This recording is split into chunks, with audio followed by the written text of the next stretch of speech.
Ladies, gentlemen, and everybody else, I'm back at it again. If you haven't seen, last year I made two 0% Rotten Tomatoes videos talking about films that had more than 35 and 25 reviews to them. And I'm sure you can see where I'm going with this, because now I'm gonna watch the 0% films that have received 19 or more reviews to them. Yeah, all you guys betting on Polymarket thinking I was gonna look at films that had 20 or more reviews, it's time to pay up. And with this batch of movies, we're talking about all genres: superhero movies, horror movies, comedies, accidental comedies, all ready to go for your viewing pleasure. With these new standards, we're going to be talking about 17 movies here. Yeah, that's a lot of movies. In total runtime, that is over 24 hours of content that I watched. So let's watch some slop that was not AI generated and just jump right into it.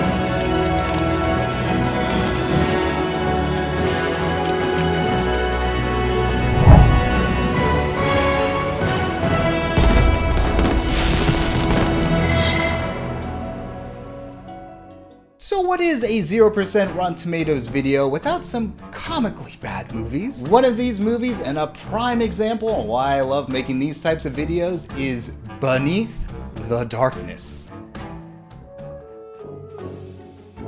This movie is pure schlock. Dennis Quaid is in on it, and man, he is having the time of his life. Just watch this opening scene. Can you tell I got 2 tickets to the gun show?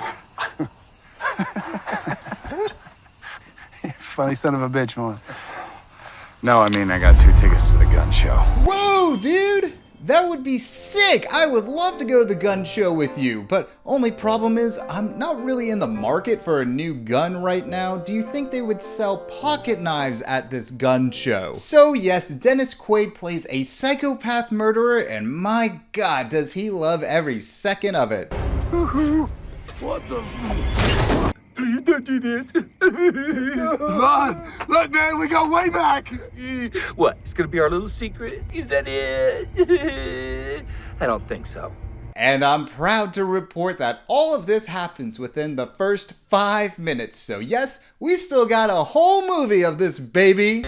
So we cut to 2 years later and we meet our main characters, Travis, Brian, Abby, and Ned from Ned's Declassified School Survival Guide. Thought the blue eye was kind of cool. Now the plot of this movie kicks off when the 4 teens think they see a ghost in Dennis Quaid's house. He lives alone, right?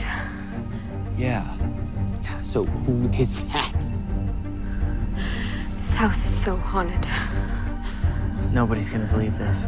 You guys think this is proof of ghosts? You see the silhouette of 2 people and you think that confirms ghosts. You think it's more likely that ghosts live in this house than Dennis Quaid having a date over? Dennis Quaid, who looks like this in the movie. Yeah, you still think it's ghosts? Even people who work for paranormal reality TV shows would think, I don't know guys, it's a bit of a stretch. And those guys like hear a fart and think that confirms ghosts. But these teens are so convinced that this house is haunted that they break into it. Gotta be ghosts.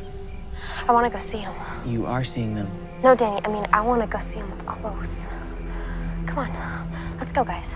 Seriously guys, have you not seen the Ned's Declassified episode where they break into the creepy guy's house just to find a bunch of feet pic? Yeah, bit of a weirdo that old man Dan Schneider was. Now while in the house, the teens confirm that Dennis Quaid was with a woman up there, and this woman turns out to be his wife, who 2 years ago Dennis Quaid killed. Oh my god.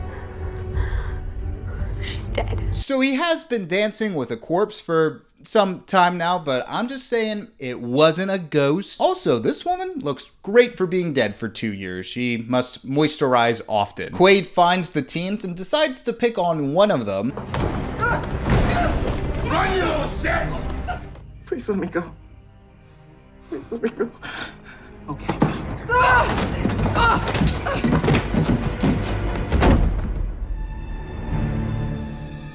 Most accidents happen in the home. So after Quaid kills Ned, the cops come over and don't believe the teens for some reason. In our investigation, we determined that Danny fell down those He stairs. did not fall down the stairs, okay? Eli pushed him, and then he stomped on his head. All right, listen. Travis, I know you're scared, but lying's gonna make it worse. Does Ned not have like a shoe-shaped imprint on his face? Cause got pretty stomped there. I just feel like that would leave a mark at the very least. And at Ned's funeral, two things. One, I think Dennis Quaid missed his mark to come into frame. And two, I love how the music tells you how to feel. Help me prove he killed Danny.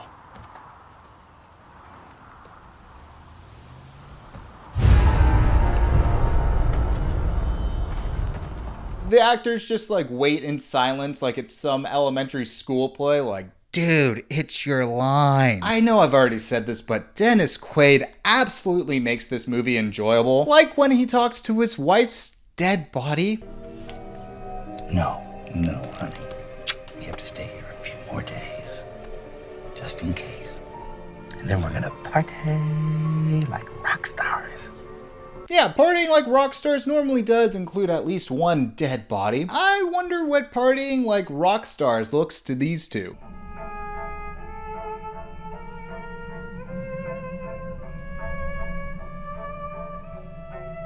Freaking rad, dude. So the teens want to try and prove that Quaid is insane, but that is turning out to be a lot harder than you would imagine. And what do they do to try and prove this? Break into Dennis Quaid's house again. This goes as well as you would imagine, and Quaid ends up trapping the two teens.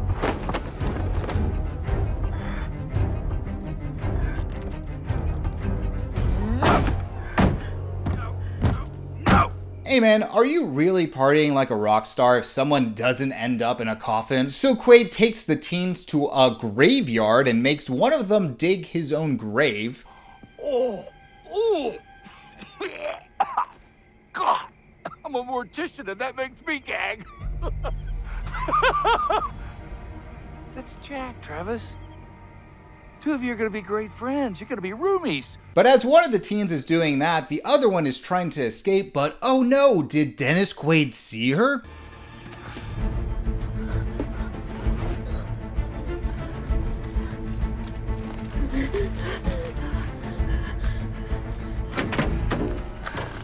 Thank you for your patience, sweetheart.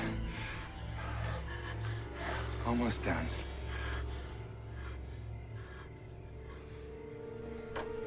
Oh man, what a loving husband, checking on his wife that he murdered. In the end, the teens overcome Quaid and the cops throw him into an insane asylum. And this final shot goes on for way too long. Hey! Huh?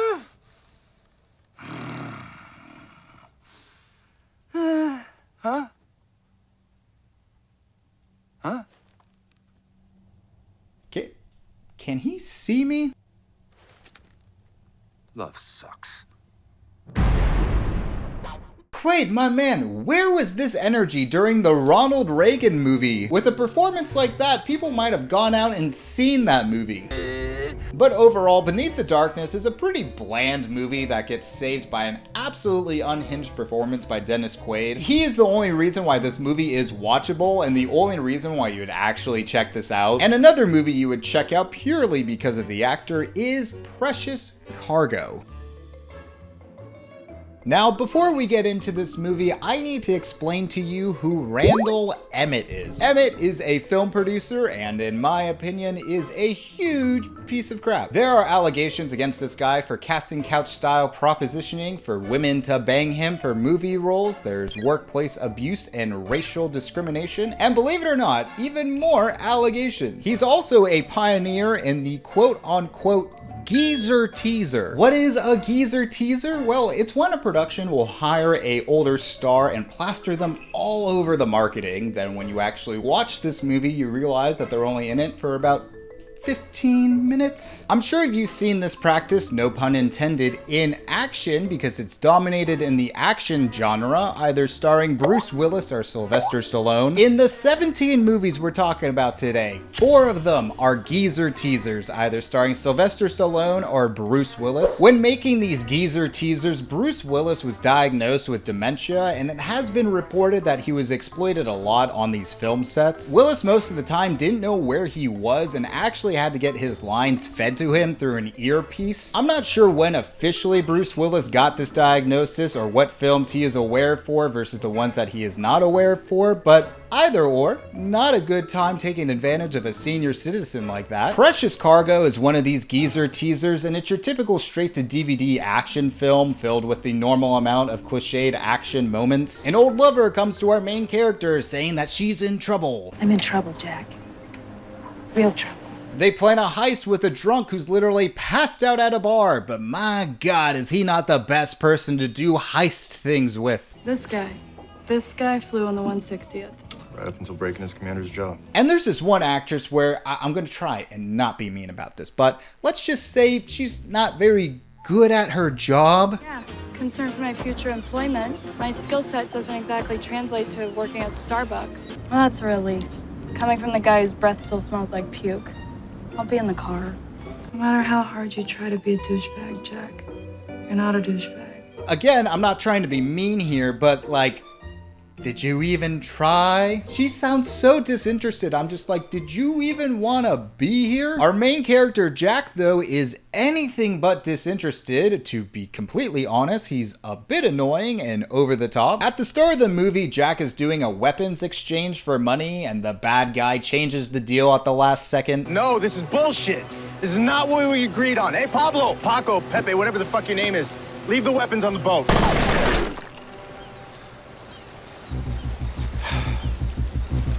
Okay, fine. Want to play games? I'll play games, but I'll have you know, I hate games. In fact, I quit grade school because of motherfucking recess! Dude, if you were trying to sound intimidating there, you failed miserably. The bad guy doesn't like Jack's tone, so he decides to shoot him. Wait. Ah, man, they killed the main character off within the first 3 minutes? That's pretty bold. Or is he really dead?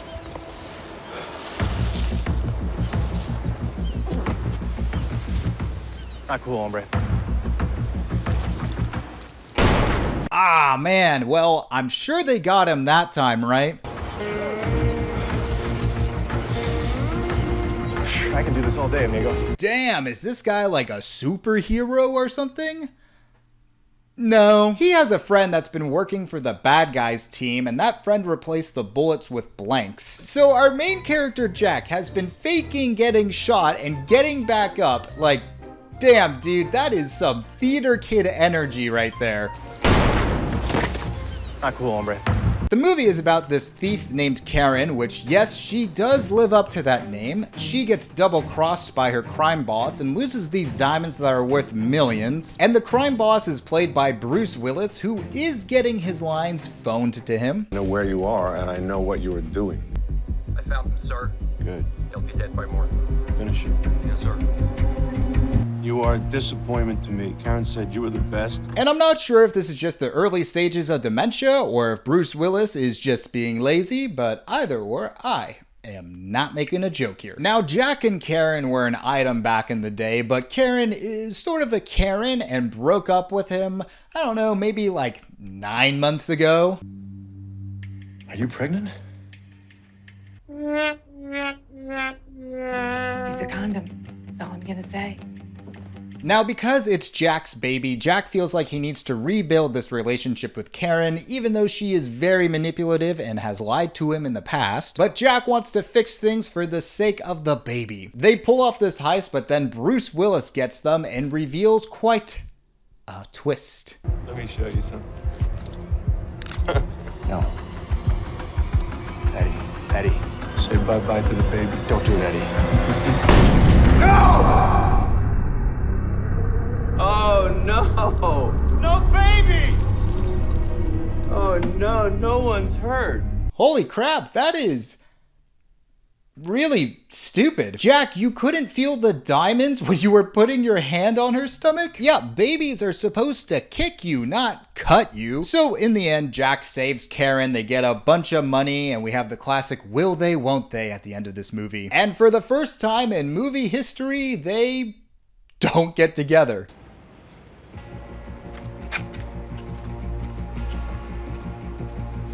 Bye, Karen.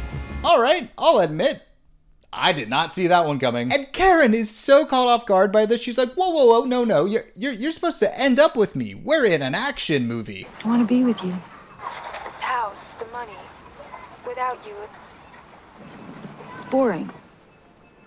But you know what's not boring? You know what's never boring, Jack? Us. You're lonely, Karen. Fine. I love you.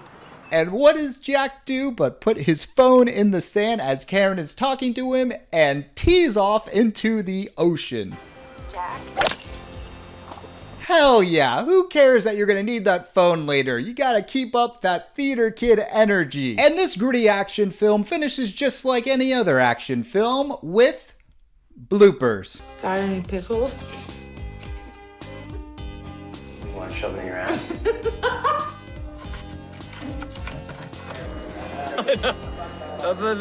Guys, I'm sorry, that's...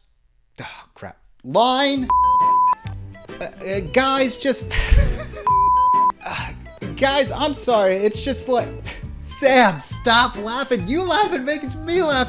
Dude, we're gonna be here all day. Aw, man, you're getting the boom in here too. Just go to the next movie, go to the next movie. So I was excited to watch Dark Tide because it's our first ever shark movie, and I like myself a good shark movie. It stars Halle Berry, who plays a shark whisperer who has been obsessed with sharks her entire life. But on this boat, she seems to be obsessed with flirting with every guy on the crew. The camera loves me. Yeah, that's because they can't smell you. But I smell beautiful. Funky. Oh, guys, whoa. No, whoa. Sozi kufani ongeko. Nyansile, nizawuswansule sana apha. Oh, ansale enya usiso. But it's totally normal because this guy is married and views Barry as a daughter. You know I love you like a daughter, but I'm more good to you up here. Well, I need your eyes, God, my prize. Yeah, I don't think that's what a father-daughter relationship is supposed to look like. But this offer does convince the guy to go on a dive with Halle Berry. Okay, you win. Women always win. Yeah, it's totally normal to get convinced by the woman you view as your daughter when the one thing she wants you to do is stare at her ass. Now, Barry is married to one of these guys. He's the one that's filming everything. Filming your wife flirting with other guys. Okay, yeah, no, I'm happy someone uses the hotel chair. Now, with any shark movie, I feel like you're always a little on edge because the shark can attack at any time. Like, look, I'm in a shark movie and I'm in the ocean. Oh man, is the shark gonna get me? Not yet. So there is some inherent tension here, but all of that gets taken away when these characters jump in the ocean with these sharks and they put in static water sounds and meditation music.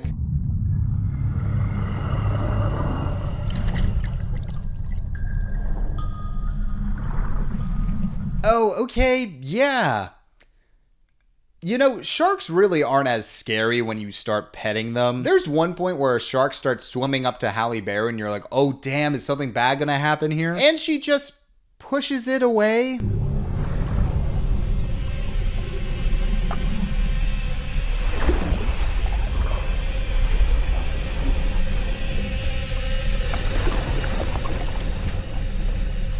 Oh, okay, so these sharks are like fruit flies.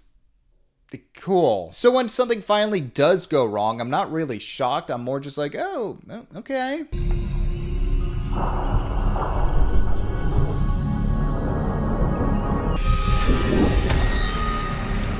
You see what I mean? Like, there's no tension here. When Jaws attacks someone, there's so much buildup, and it's crazy when it happens. Here, your eyes just glaze over. Like I'm back in the water, and I'm telling you, eventually a shark's gonna get me. Just not right now. So yeah, the person who was supposed to keep an eye out on Halle Berry dies. We cut to a year later and Halle Berry is having a flashback about this guy, and I seriously think she was in love with this person.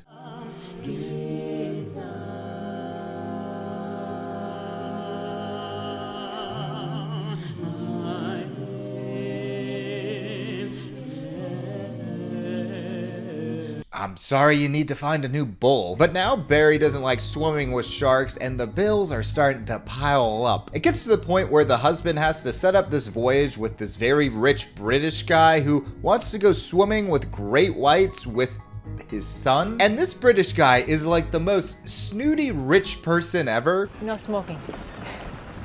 I paid to dive with sharks. It's not to quit smoking, right? Come on. Didn't you fly here for 12 hours? Mm-hmm. Did you smoke? Mm-hmm. Got my own plane, honey. I smoke on my own plane, okay? Well, I got my own boat, honey.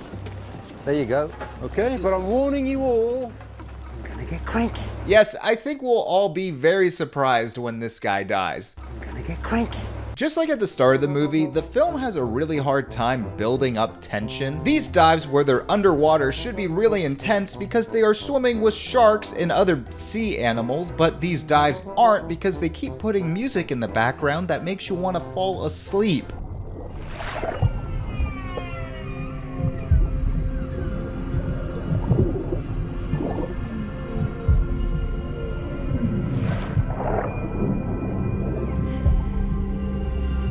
This is stuff I would expect to hear when getting a massage, not watching a killer shark movie. There's one point where the rich British guy gets out of his shark cage and there is a great white coming right at him. And it's just so dull.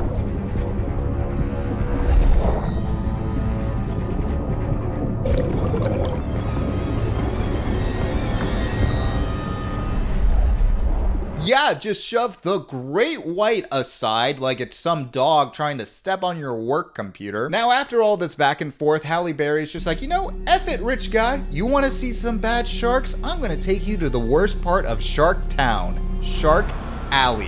Where are we going? Shark Alley. Yeah, that's where all the worst sharks hang out, like from West Side Story. And here is where the movie finally starts getting interesting. The group dives into these dangerous waters, their boat capsizes, and the sharks start circling. And I'm just like, guys, why didn't we get to this stuff earlier? This is at least entertaining, but everything is so dark and the editing is so frantic. I have a hard time figuring out what is going on.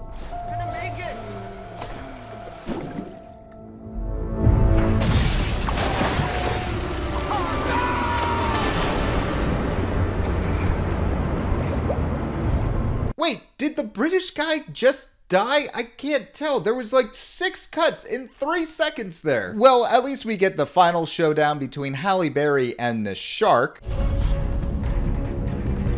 Oh yeah, get your popcorn ready.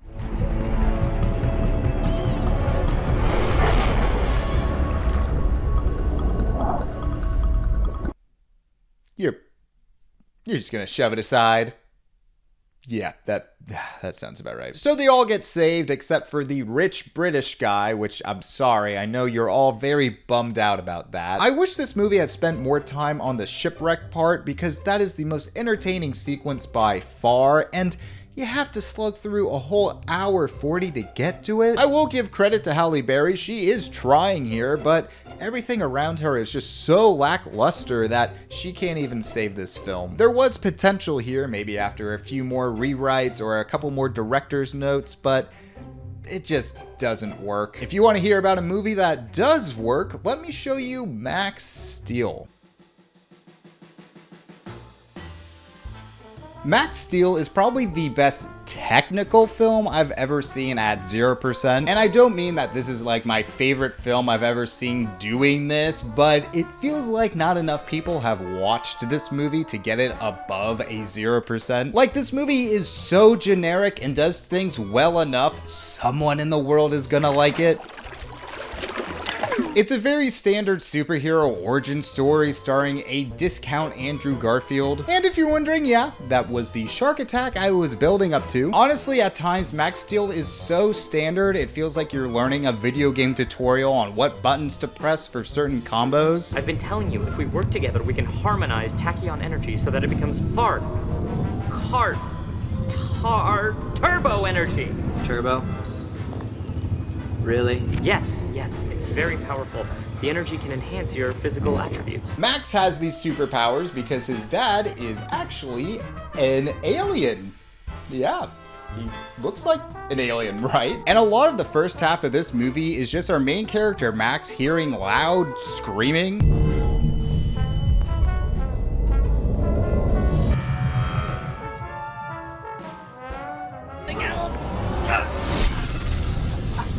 Just relax. So if you enjoy the feeling of your eardrums bursting, this movie is for you. Everything just sort of happens in this movie very linearly. Like Max will go from point A to point B to eventually get to point C, and nothing really builds on itself. Now Max has this sidekick alien named Steel who is primed to be the annoying comic relief character, but he's actually pretty funny here. Steel's whole thing is that Max radiates a lot of energy, and to make sure that Max doesn't explode, Steel will like harp onto him and basically eat his energy. Oh, don't move, I got you. Will you stop? No, I'm probably gonna keep doing this. Honestly, I laughed at that. Then Steel has this running joke where he wants to kill off Max's love interest because he thinks the love interest put like a virus into Max or something. Seems like that girl creature must have put out some kind of mind control virus on you. We should probably kill her. Sophia. Max, we could still kill her. Again, a pretty funny bit, and the CGI on Steel isn't terrible, but the rest of the movie is just pretty much Iron Man. There's a training montage, and the main character learns how to use his suit. Then the older, friendly guy turns out to be a bad guy, and the two of them fight each other in their different suits. Pretty much just like a plug and play from there. It's a serviceable movie, and commented enough where I was surprised that no one has ever liked this movie, but you aren't missing anything if you haven't seen it. I do have to say though, I do like Max's fashion style for some reason. But now we move from our first superhero movie to our first animated movie meant for kids? The Queen's Corgi. So we have our first animated movie, and honestly, the animation isn't that bad. It's not gonna win any Oscars, but it's fine. The film is about the Queen of England's top dog Rex, who is a bit of a bitch. Pun very much intended, and buckle up because there are a lot here. Rex makes his butler's life hell, like he makes him put down a towel so he doesn't have to step in a puddle, and Rex then just jumps on the butler anyway. Then when it's raining outside, Rex makes the butler put down a mini lamppost, but then Rex just pees on the butler. They say dogs pick up their owner's personality, and I just hope Queen Elizabeth wasn't doing that to her staff. But do you know the worst thing that Rex does? Cock blocks the king.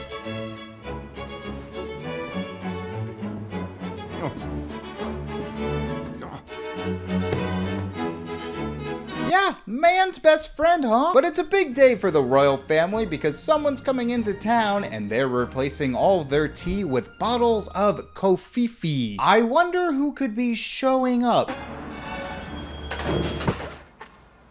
Here we are. Oh, great! You're in this, and they made you look like the most unappealing Ken doll ever. So yeah, Trump is in this, and honestly, they don't really do that much with him. He's like really into taking selfies and saying, Royal selfie, cheesesteak.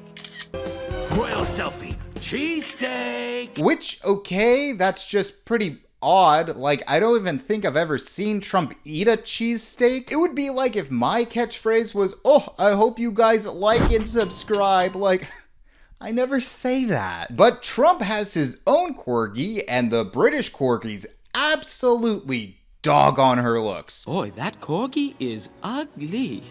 I've sniffed prettier bottoms. Pity the poor chap who ends up with that creature. Here comes the bride. Consider suicide. Whoa, guys, what the hell? This dog looks exactly like you, except she has purple eyeshadow. Also, you don't tell another dog to consider suicide. You tell them to play dead. Now, the American Corgi is named Mitzi, and she takes a liking to our guy Rex here, so much so that Queen Elizabeth and Trump set up a little date between these two, and my god, do they want these dogs to fuck.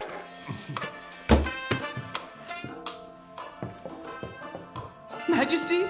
Guys, I know we want this courtship to really solidify the alliance between the US and Britain. Most dog relationships do this, but have we thought about the ramifications of all this? I mean, if these two have a kid, what are they gonna think when they hear the word football?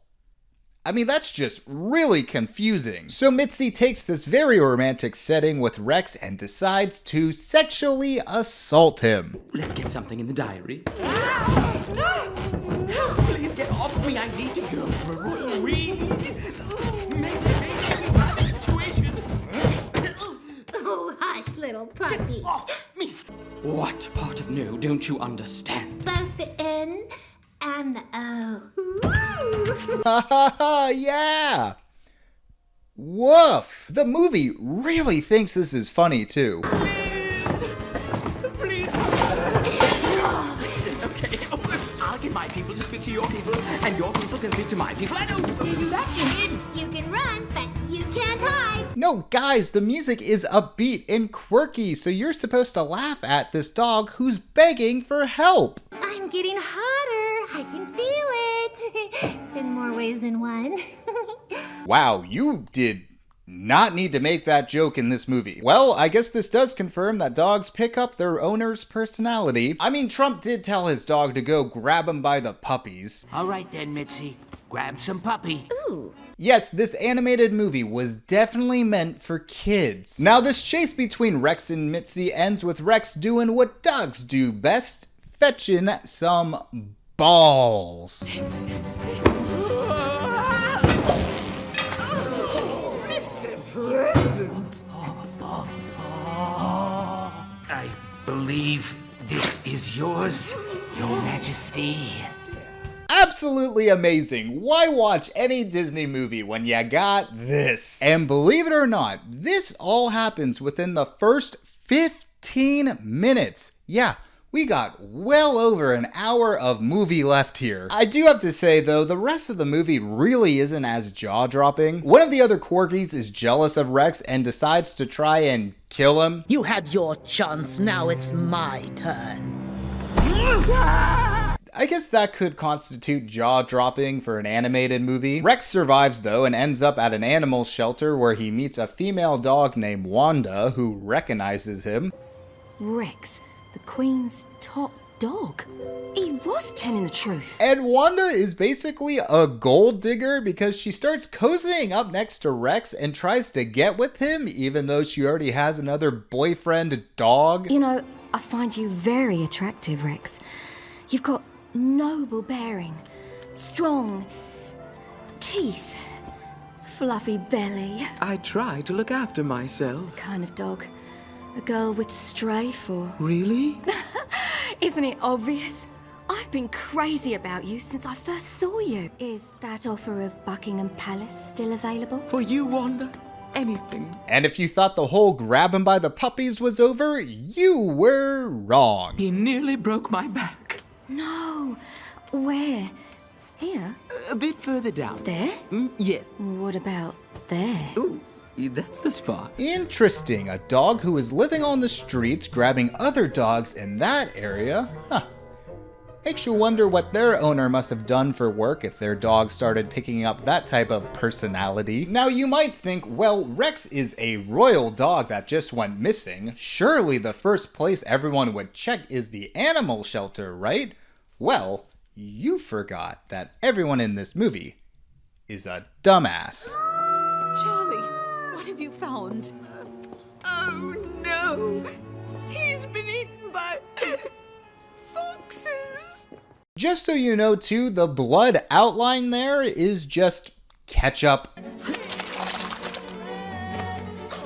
The movie ends with Rex getting back home and the bad guy dog leaving the palace to face the worst punishment of all, living in America. No! This isn't happening. I want to abdicate. Yes, abdicate. I'm not cut out to be top dog.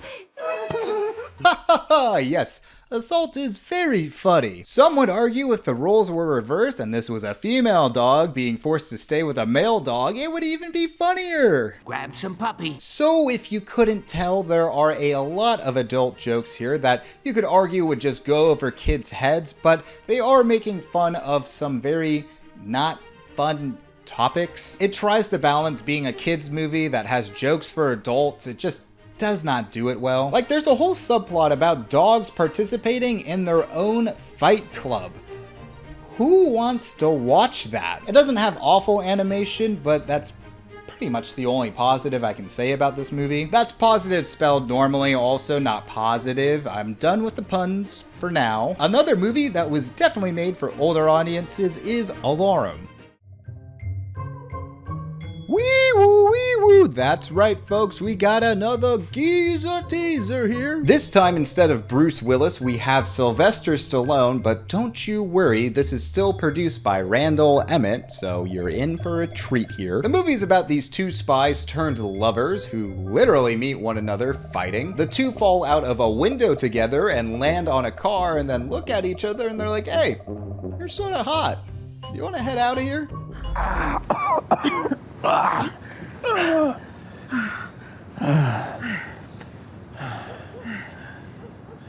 What do you do after this?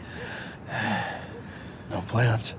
Yeah, that's how they meet, and then they decide to get married. They say how a couple fights really makes or breaks their relationship, so this marriage is off on the right foot. Now, since these two were spies, they have become fugitives with their spy agencies, so they decide to live out in this isolated cabin hotel thing. But everything gets disrupted when a plane crashes, and this plane crash is one of the more head-scratching moments of this movie. Someone in this plane shoots the two pilots, which causes this plane to crash, which, I'll be honest, doesn't seem like the smartest thing to do if you want to live. So the plane crashes right in front of our main character, Joe, who then has some questionable leaps in logic on why these pilots might have died. You might have swallowed it. Swallowed what? Whatever got him killed. No, Joe! Jack was right, and this pilot swallowed a thumb drive that everybody wants. Lucky for Joe, he timed this guy's digestive system just at the right point, because if he had let that thumb drive sit in a little longer, Joe might have had to sift through some crap. This whole situation gets the attention of this guy, Orlin, who is played by this actor named Mike Coulter, who has been in a lot of notable things, but I have no idea what type of accent he's going for here. American Joe! I think you understated your military training! I'm sending my men to the resort! I assume you did not come here alone! The person waiting for you will be dead by morning! Let me know in the comments if I should be offended or not, because I don't know. So Orlin wants the drive that Joe has, so he sends his men into the resort that Joe is staying at and takes over that whole area, and now the wife Laura is trapped there. And you might be wondering, hey, where's Stallone in all this? Don't you worry, the US government is sending in Stallone to kill Joe, but it might be a little tricky because Joe and Stallone are old friends. Now, I was able to tell you the plot of this movie pretty simply, but my man, when you are watching it, it gets confusing with all the different agencies going back and forth and who's talking to who about what. Here's what I'm dealing with. I've got an ex-arbiter that I think has joined Alarum. Are you telling me Alarum exists? Is that what the company's feeding you guys? Yes. What are these guys? I don't know. Rogue spies, Maybe. vigilantes? I don't What the fucking fuck know. are they? But listen to me. The intelligence indicates yes. I don't think they ever say Orlin's name when we first meet him, so throughout the rest of the movie, when characters are like, oh my god, Orlin's here, I'm like, who the hell is Orlin? It wasn't until I looked it up online that I was like, oh, okay, that's Orlin? Cool, I wish you had said that. Also, when the couple first meets, as you're watching it, you don't realize that that's the first time they've met, because It really doesn't make a lot of sense that they would upend their whole lives for just a hot person. The movie throws so much at you that it just expects you to follow. It got to the point where I legit looked up if this was a sequel because I was having such a hard time figuring out what was going on. Why are you helping me, Val? That doesn't matter now. No, actually, why are you helping this person out? I do not understand your motivation here. Now, the wife, Laura, is actually pretty active in this movie, going around killing bad guys, and at one point gets to the hostages. It's okay. I'm here to help. So before saving these people, what does Laura have to go off and do? Сука, блядь. Someone cut off yours dick. Someone cut I see that.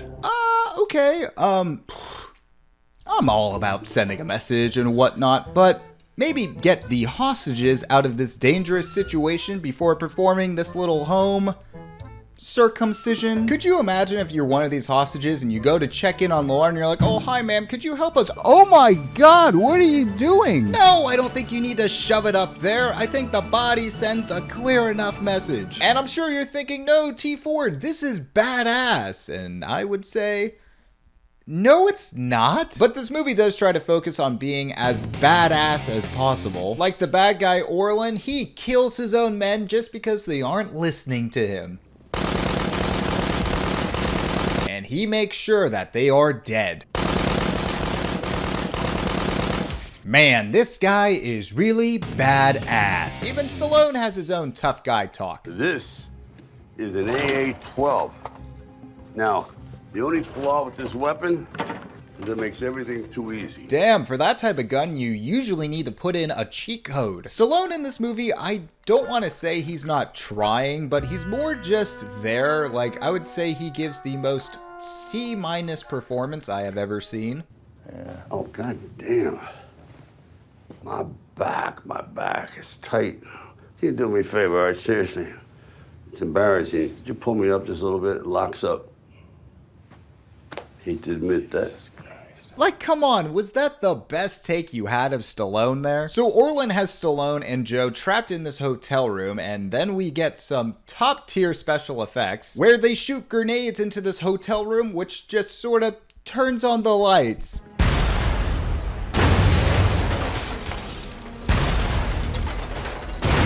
And then it's revealed that Orlin was the one that killed those two pilots in the air. Wait. I'm sorry. You shot down a plane you were in. Why not? I was the only one with the parachute. Why not? Oh, I don't know. Maybe because you could have avoided this whole situation if you didn't shoot those two. But anyways, Orlin dies, the wife survives, Stallone decides to team up with the couple, and then the movie abruptly ends.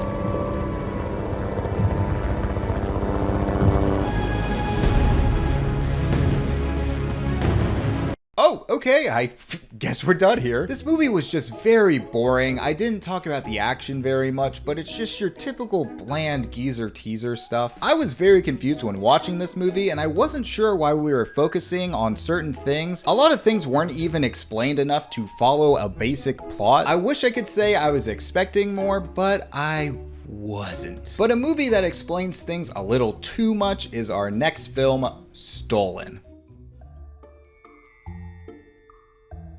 So, I'm not gonna lie to you, this is one of the most boring movies I have watched in some time. If you're trying to reduce your screen time, this is not the movie for you, because I was fighting the urge just to stare at my phone the entire time. And you're not gonna find many jokes here because this movie is about missing children and PDF files, which, you know, comedy goldmine of a subject. John Hamm plays a police sergeant who is still haunted by the unsolved disappearance of his son, and his department investigates a body that fits the kid's profile, but this body has been buried since the 1950s. We follow two timelines, one where John Hamm is trying to solve the mystery, and the other one we follow the father of the missing kid in the 1950s. And just to really twist the knife here, the missing kid in the 1950s is also mentally handicapped. Is everything all right? Yeah. Seems though the retard boy went missing.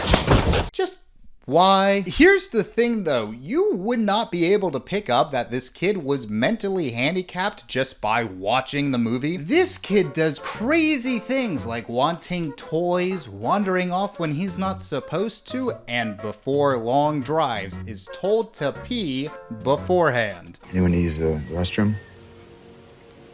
John? Yeah, these are things that a normal kid does. Like, I did this stuff when I was a kid.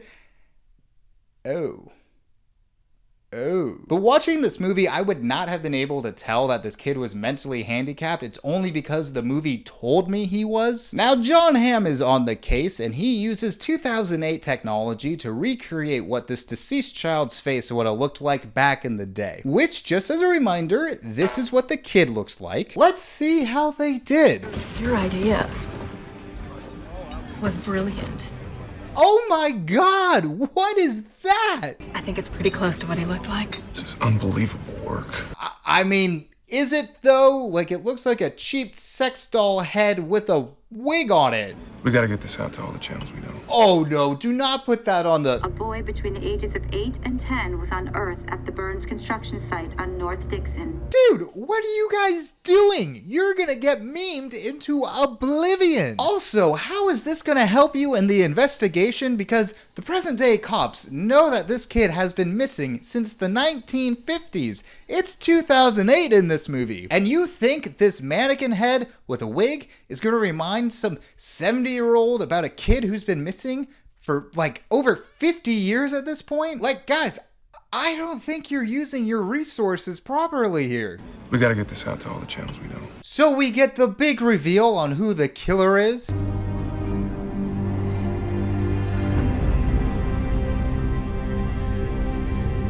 Oh my God, it's Dawson from Dawson's Creek. I always knew that guy was a little off. So Jon Hamm catches Dawson's Creek and figures out that Dawson did the same things to his kid that he did to the kid in the 1950s. So, yeah, really ending on a high note here, guys. This movie is just extremely boring, and that doesn't really get across in this video right now, but oh God, it is a slog. You're able to figure out this movie from the very start, and it doesn't do anything to surprise you other than putting that mannequin doll head on the news. But luckily, our next movie kept my screen time very down. Simon Says.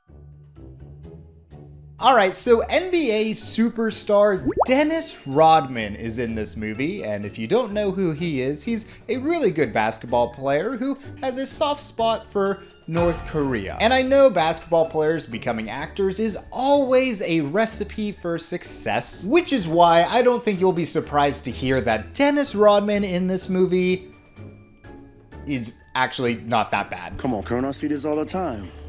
Guy gets greedy, guy meets Aston, guy gets dead.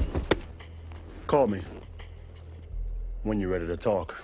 Yeah, surprisingly, with all the basketball stars turn actors, I think Dennis Rodman is actually the best actor, which is really not saying that much, but still. He's not asked to do a lot in this movie, which honestly, that's what more people should have done with these sport actors. Rodman plays a secret agent who's trying to save this woman from an over-the-top arms dealer. And that's all you really need to know about this plot. This movie's pretty much just an excuse to have some action sequences, and they're pretty fun. What are you doing here? Making sure you get job done. Job this!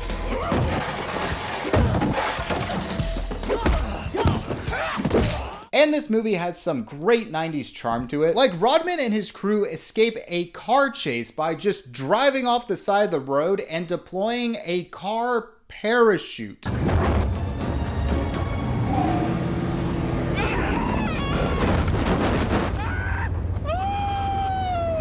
Rodman defeats some bad guys by turning on a microwave as the sprinkler system's going off, which causes the microwave to explode.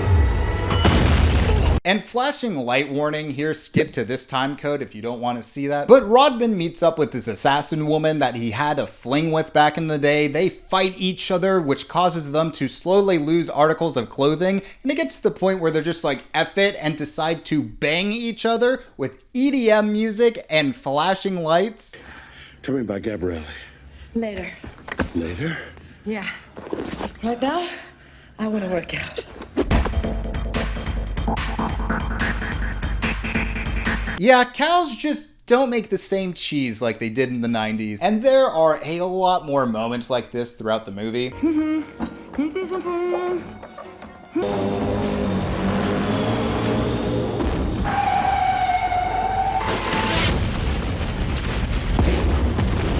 So I'm sure you're thinking, damn T. Ford, sounds like you really liked this movie, which I would say, yeah, to a certain extent. I have to say, there's some comic relief characters that make it really hard to like this movie. There are these two monk characters, and my god, the movie really thinks they are funny, and they are not. This fella ended 2 years ago. What's he doing now? Right now, He's probably getting ready for bed. nice warm glass of milk, Some flannel PJs. hopefully a little bedside prayer. And some sweet, sweet loving. And Guys, Even Rodman is like, why did I hire these guys? why'd I hire you guys anyway? you hired us because we are cool. And we're bad. And we can dance. See, you got you smiling. Check this out. Yeah, no, answer the question, why did you hire these guys? Because it definitely wasn't because of their dancing skills. And here's the thing too, these monks just do not shut up. We're all over that guy. He won't be able to cough without us giving him a cough He drop. won't be able to sneeze without us handing him a Kleenex. Because we're the doctors of surveillance, man. And the doctors are in the house. We're in the house. Yes, doctor. Doctor? Doctor, check my pulse. No? I've had a lot of anxiety at work. I don't feel appreciated. Take a pizza and call me in the morning. Oh my god, stop talking. But do you know what the worst part is? These two guys, they're not even the worst comic relief character. Oh yeah, there's one more comic relief character that makes these two monks look like Key and Peele. Who plays this extremely annoying character? Dane Cook.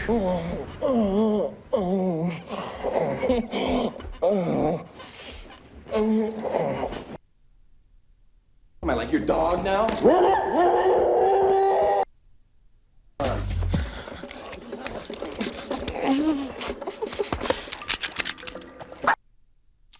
Well, that has to be the worst of it, right? Game over.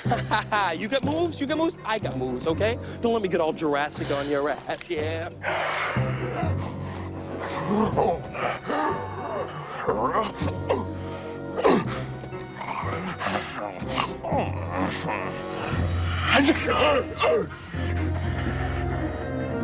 Come on, come on.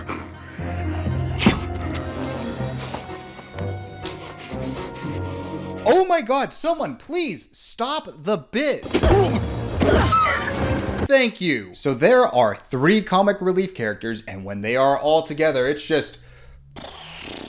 What happened? Don't ask. Ask what? What happened? To us? Nothing. Why do you ask? I'm not. Not what? asking. You told us not to. Not to what? Not to ask. Not to ask what? What happened? To you? No, to you. What about me?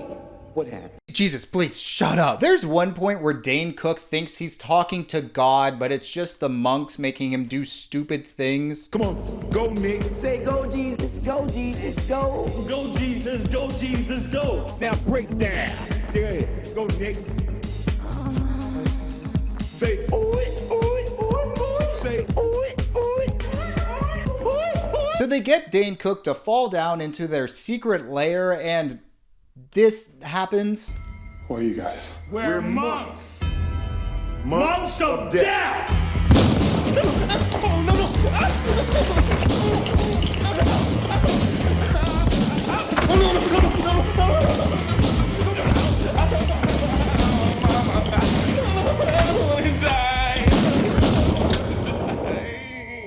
So So they're shooting blanks at him to try and get more information, but he's already told them everything he knows. But like for the movie, why would you do this? Because it doesn't forward the plot or anything, so you must have thought this was pretty funny. Now for the climax of this movie, the bad guy has been over the top this entire time, but here he just kicks into a whole new gear. Guess what we're going to blow up first?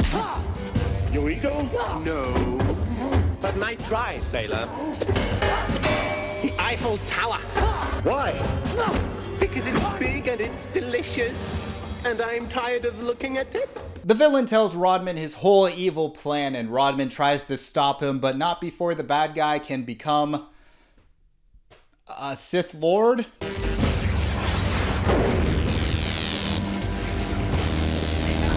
got to be kidding. This causes the whole building to explode.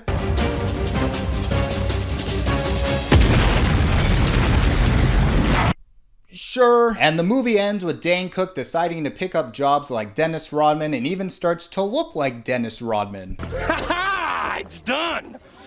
They never saw me coming. I was amazing. Bad guys went down! Alright, you know, for the time that this movie came out, I'm glad Cook stopped at the piercings and didn't go for the same skin tone. Listen, this movie, it's a lot of fun. There's a lot of practical effects I like, good action, it's over the top, it's goofy, it's a T. Ford special. Bing. But the comic relief characters, it's just like nails on a chalkboard. It's almost to the level where it's so bad it's good, but I don't think I could recommend this movie to people. Which I have similar feelings to our next movie, Folks.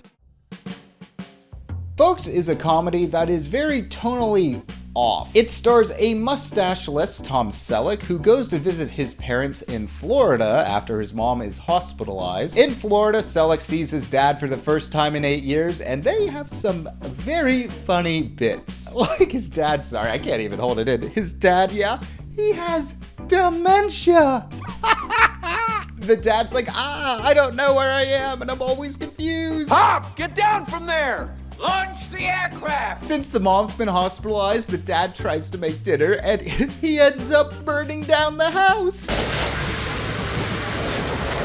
Your father was fixing himself something to eat, and he burnt the house down. And you know what's even funnier? Selleck doesn't pick up on this, and he makes his dad drive. What, don't you want to drive? Come on, Pop. So they're just driving around, crashing into things, and the dad's just like, I'm so scared and confused.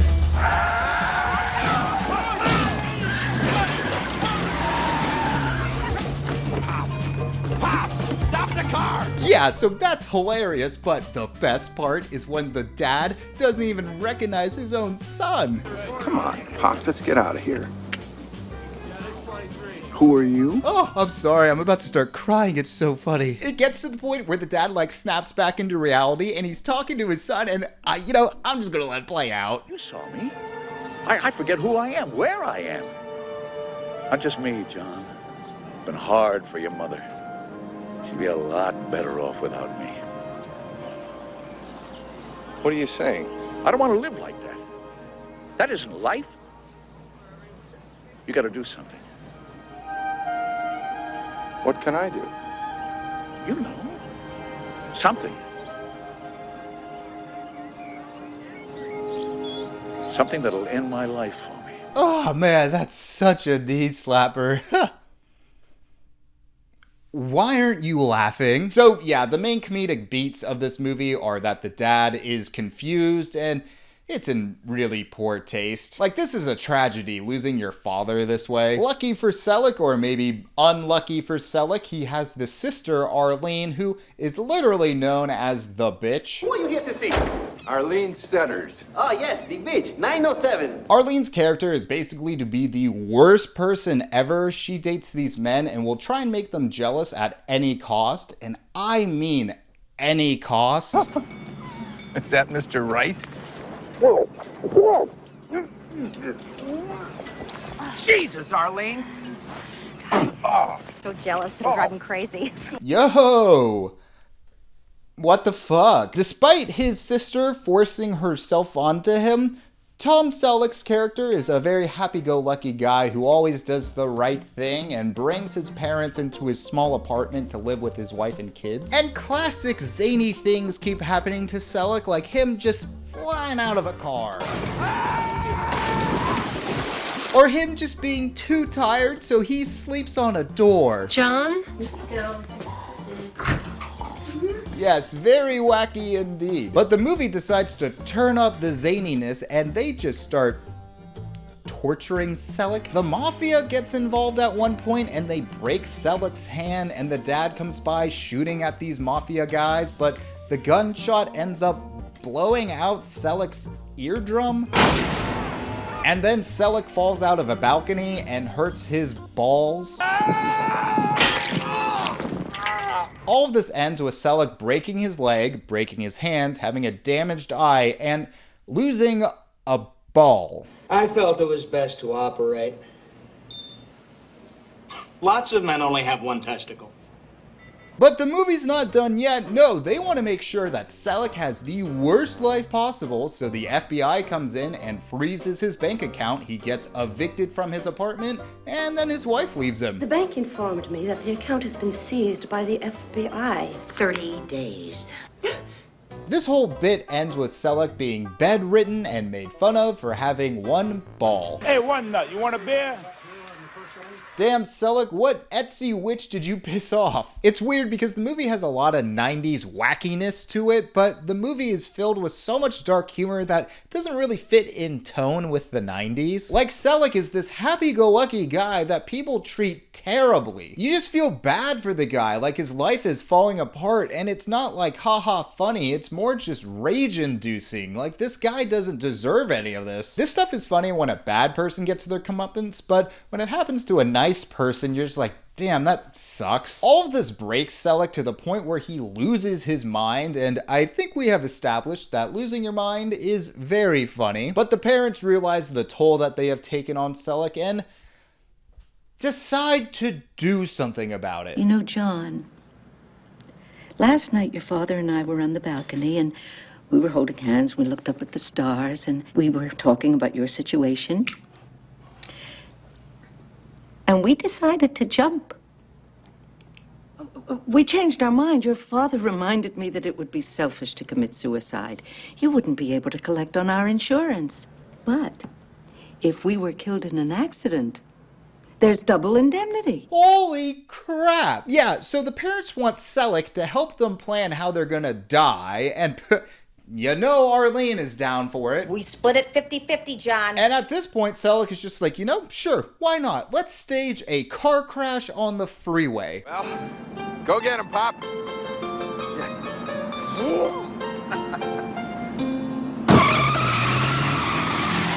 Hey, so all of this, bad idea. But if you're gonna do it, do you have to do something that's gonna kill innocent people? Because all of this causes a massive pileup that didn't kill the parents or anyone else. Was anybody killed? No, it was a miracle. Yeah, calling BS on that. All of this leads to a montage of Selleck trying to kill his parents, like putting them in a car that blows up.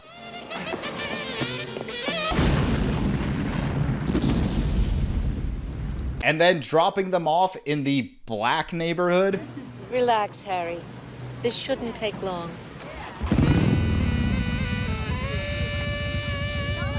Yeah, wow, I can't believe the parents were able to just walk around the black neighborhood without anyone immediately trying to kill them.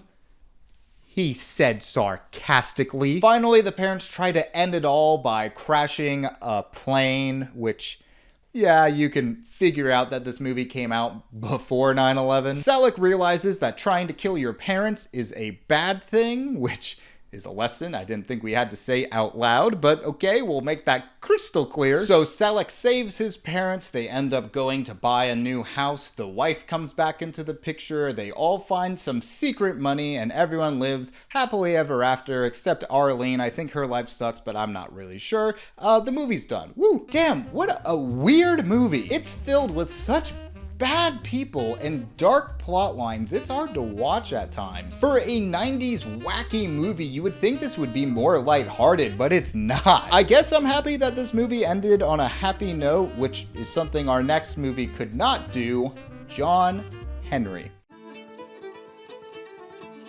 So for those who don't know, John Henry is a folk tale about the man John Henry who's trying to beat a steam-powered drill. Seeing if a man or a machine could drill through a mountain and create a tunnel for a railroad line faster. John Henry actually wins the race but dies right after, and the whole story is supposed to symbolize the human perseverance in face of the Industrial Revolution. The story has been adapted many times, just like this Disney short film. A modern telling of this story could be very interesting. This movie came out in 2020, but I feel like the concept of AI has been around enough where that is very relevant, especially how humans are feeling today about AI, how they probably felt back in the Industrial Revolution. So what does a modern retelling of this folktale actually do? Honestly, nothing. It doesn't really connect to the original story that much. Like, there are vague references here and there, like Terry Crews uses a sledgehammer at one point, which is the same thing that John Henry used when he was going up against the machine, and honestly, that's pretty much it. And unlike the Disney version, where everything's a bit more upbeat and bright, this version opens with a dog getting hit by a car and dying.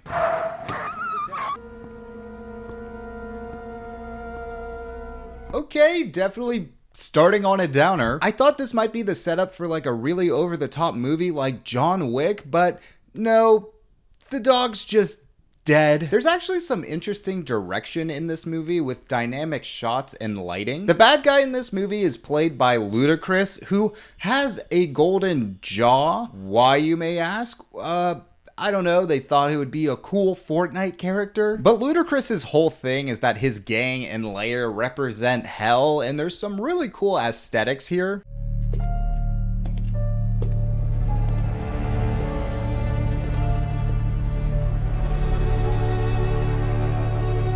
But throughout the rest of the movie, everything is very grounded, so the style that they do here with Ludacris just feels really out of place. And you know, this is a 0% Rotten Tomatoes movie, so there is some dialogue here that makes you go, oh, what were you guys thinking here? Just like when John Henry's dad talks about how life can be unfair at times.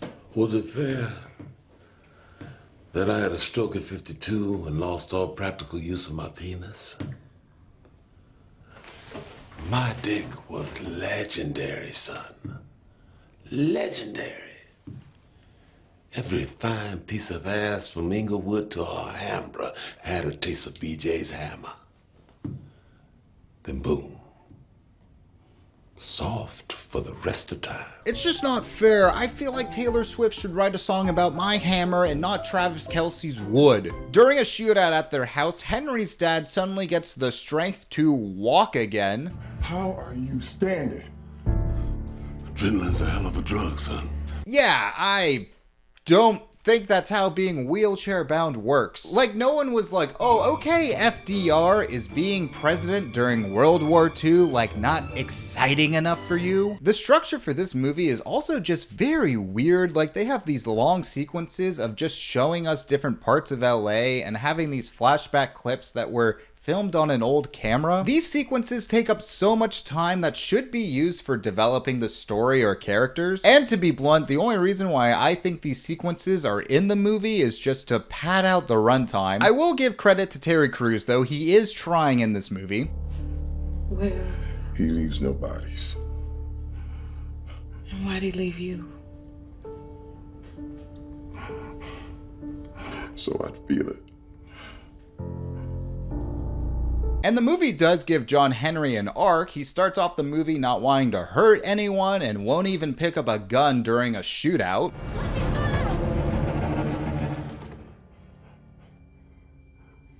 And by the end of the movie, John Henry is killing people with a sledgehammer and even offs Ludacris. You know you ain't no killer. I'm not a killer. I'm John Henry.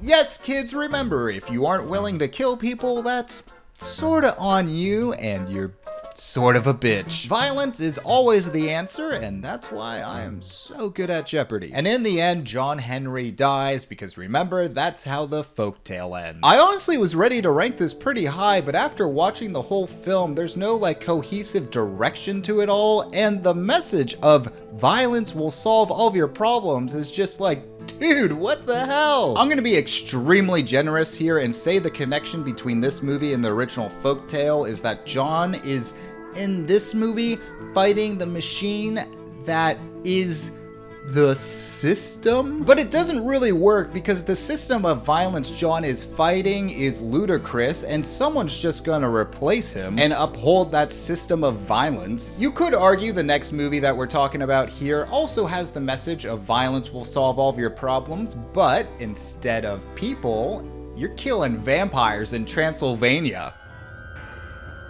Transylmania is a comedy that has all the tropes of an early 2000s movie, but this actually came out in 2009. But it still has the same comedy beats as an early 2000s movie, like, ooh, look at me, I'm an early 2000s movie, you like stoners, right?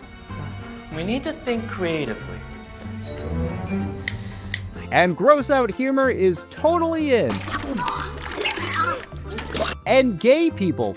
So weird, right? I'd like to have her ride me for a while if you get what I'm saying. That's a guy, Mike. Yes, I'm your early 2000s comedy, and if you even look at it, dude, that is something you'll be made fun of for the rest of your life. The film is about these quote-unquote college kids studying abroad in Romania and pretty much just partying it up with the paranormal. Pull down your pants and these chicks will go bonkers for you. Go get him, Tiger. Yep, this is what it looks like to party it up in an early 2000s movie. These characters are intentionally stupid. Think like something you would see in Scary Movie. That's pretty much what you're getting here, except these characters are way less funny and way more annoying. They have this running bit where every Romanian really wants American blue jeans. Ever since the fall of Soviet Union, there is one thing all Romanians have dreamed of owning. How much for those American blue jeans? Apparently it's worth like a lot of money because they give up their jeans and they're able to buy a motorcycle, tip strippers, and even hunt a living man. Okay, another pair of jeans. Jeans! Which, okay, I'm not trying to be a hater here, but it is just random for random's sake. It's like me being like, hey, I'll pay you in bad Steven Seagal movies that were produced by Randall Emmett, which is a bigger currency than you would think. And there are a lot of jokes like this that are just very lazy and play to the easiest tropes. Like all the horses fart when you say the castle's name. Razvan at night, if I were you. Whoa. Is it my imagination, or is it that every time somebody says Razvan? Alright, I like a good fart joke just like the next guy. If there's someone next to me in a flight, I rip them the whole time. But like have a reason for these fart jokes, like do the horses come back and save the day with their farts? No? Okay, so literally the whole joke is that the horses fart when you say the castle's name. Cool. And weirdly enough, there is a lot going on in this movie. Like there's 8 or 9 plot lines. All right, saddle up because I'm about to tell you every plot line in this movie. A character named Rusty meets his online girlfriend for the first time. She's hot, but has one huge ugly lump on her back. Gross. Rusty also looks like this old vampire named Radu. Radu's trying to resurrect his dead girlfriend, Stefanina, who has been trapped in a music box for 500 years. Lynn, another character, accidentally opens this box, and now Lynn and Stefanina share a body together. But here is the problem. Lynn's boyfriend, Numar, comes too fast while they have sex. I'm gonna give you the best you ever had. Uh-oh. He is very insecure about this and thinks that Lynn is gonna leave him, so he tries to get really good at sex. Are you taking notes, by the way? You really should be taking notes. Hey, remember that woman with the big ugly bump on her back? Yeah, still gross. So her dad is actually the headmaster of this whole school who decides to abduct one of the students named Leah and decapitate her. Why, you might ask? Well, the dad wants to use Leah's body for his daughter to take over so she can have a non-lumpy back. Wow, father of the year? Probably not, but let's talk about Leah's head that is still alive somehow. somehow. Her sister and boyfriend Pete and Danny want to save her, but they don't know how. Here's the other thing though. Pete and Danny have been hooking up. Ooh, naughty you two, you're not supposed to be doing that. But now I have to remind you that this is a school who has teachers in it. One of these teachers is Pandora, who is a vampire hunter and has been hunting down Radu. But Pandora accidentally mistakes Cliff as a vampire hunter, and he is not. You might be asking, who the hell is Cliff? Well, Cliff is part of the friend group who's been missing a while because he sold some fake latex sex dolls to the Japanese. And Cliff thinks Pandora is just doing some weird vampire roleplay thing. She's not. And now the final plot point of this movie, Mark keeps accidentally hooking up with dudes. Well, freshman year, Mike made out with a dude in Cancun. You son of a bitch. I told you that in confidence. I was drunk. I thought he was a chick.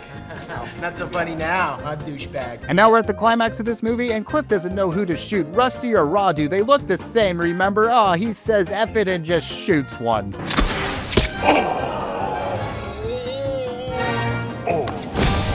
And we end this movie with some early 2000s homophobia.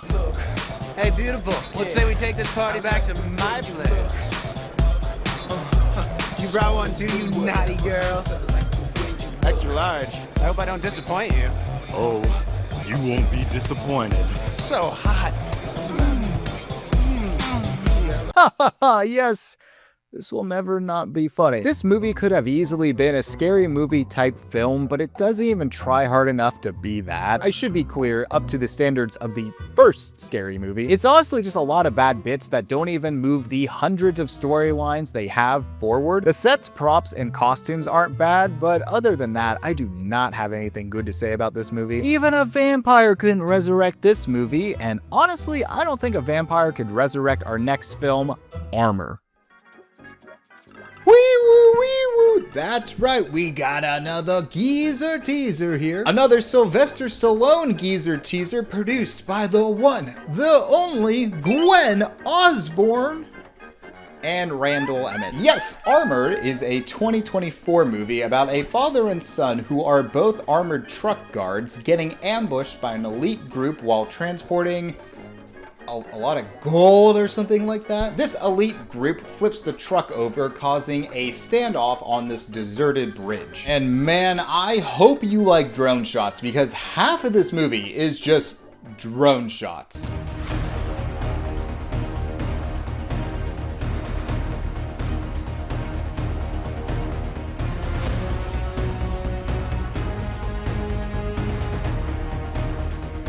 And the movie tries to subtly tell you that this dad doesn't really have his life together because he wakes up every morning to drink orange juice that's not really orange juice.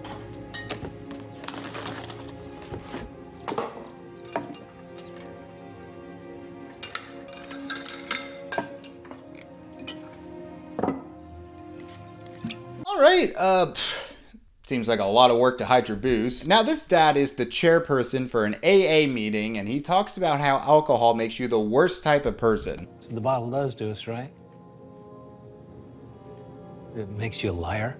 We see the dad has his water bottle throughout the day, but he works with his son in a car. And I'm just sort of like, dude, how do you not smell the booze from that bottle, or at the very least on your dad's breath? And the son in this movie is one pretty big asshole. Like, the son shames his dad because he doesn't want to go get dinner with him and his wife because he wants to go to another AA meeting that he's running. I have to host a meeting tonight. Sorry. You know you have an actual family outside that circle?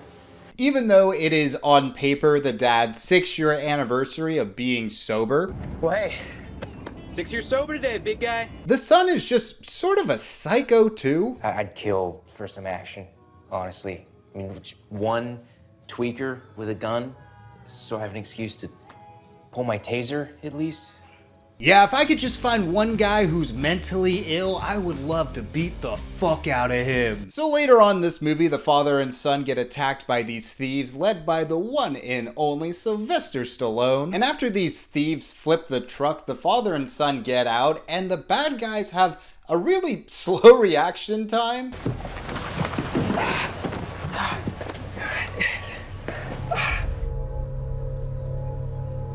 On top, they're armed! Were you guys like buffering or something. And these bad guys throughout the entire movie are just really dumb. After the father and son retreat back into the armored truck, the bad guys try to get them out by tear gassing them. Even though they have a drill that can break into the truck. Get the drill. Get the drill! Keep it going. I just feel like that's the first thing you try, but okay. There's this one point where this bad guy gets caught on fire and he just dies. He doesn't try to stop, drop, and roll or anything. You know, if only this guy had like a big thing of water he could have jumped into. In the end, one of the bad guys goes crazy and decides to shoot all the other bad guys. The father son escape, and then Stallone kills the one rogue, insane bad guy. Then Stallone's like, hey, yeah, I was never here. Goodbye. Those cops show up. I was never here. Yeah, man, you like didn't do a lot in this movie, and that is saying a lot for a geezer teaser. But then this movie closes out with another drone shot. For an action movie, it is really missing some action, and the story isn't compelling enough to hold your attention throughout the whole film. The movie strives to be something that you watch on an airplane, and it can't even hit that mark. But another movie that strives to be something that you watch on an airplane is our next film, Homecoming.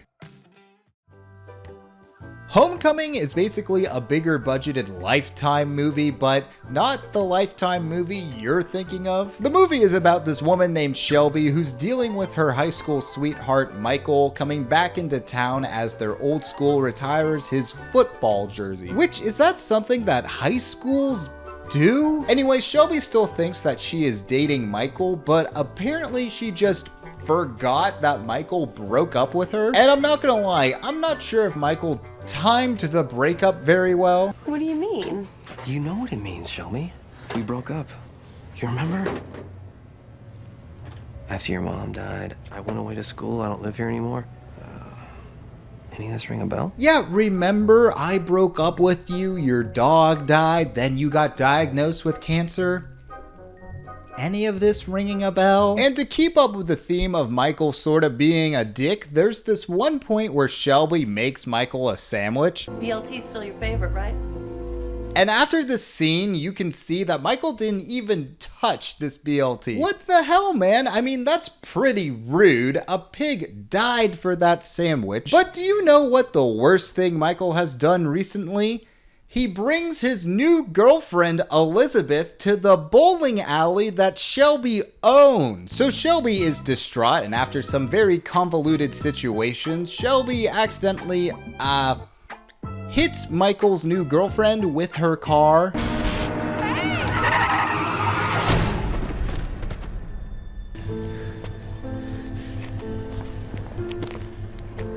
So I'm sure you're thinking, oh, this is a I Know What You Did Last Summer ripoff, which, yeah, that would be the correct thinking there. But no, this is a Misery ripoff.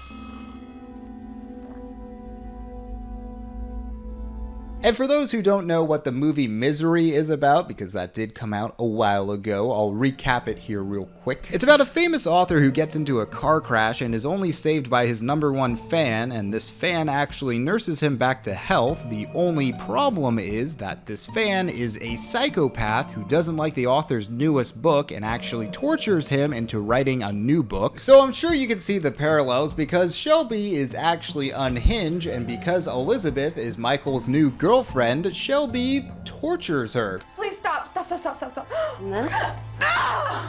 But in Misery, the movie's anchored by a really good performance by Kathy Bates, who actually won an Oscar for her performance. Here, the woman who plays Shelby does a good job being a manipulator and gaslighter, but she doesn't have the same manic energy. I will admit, though, it is tough when the dialogue is not great.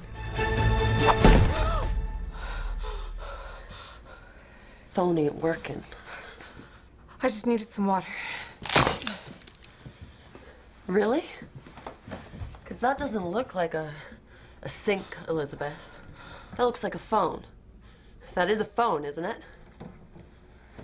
I love how she asked that like she wasn't really sure, like, wait, That is a phone, right? But another thing in Misery, it makes sense why the fan would keep the author alive. Here, it's just like, why are you keeping Elizabeth alive? Sort of seems like if you weren't nursing this woman back to health, the whole Michael being in a relationship thing would be figured out. Which brings us to the letter that brought us this movie today, the letter Y. Why does Shelby keep evidence of her murdering her mom in the toilet tank?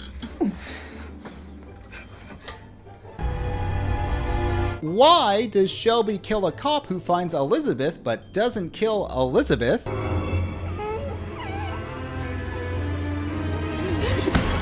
And why is a high school retiring someone's jersey? I'm sorry, I have not talked about that enough. Like, I get it if you're Tom Brady, but what has Michael done? But I have to admit, the climax of this movie is a gem. At the jersey retirement, Michael realizes that Shelby has been keeping Elizabeth hostage and he runs off to go save her, leaving everyone at the jersey ceremony very confused. And as Michael is running to go save his girlfriend, your heart is pounding, there's epic music playing, and Shelby is just casually eating a sandwich. Billy, it's me. Come to Shelby's when you get this. I think she has Elizabeth.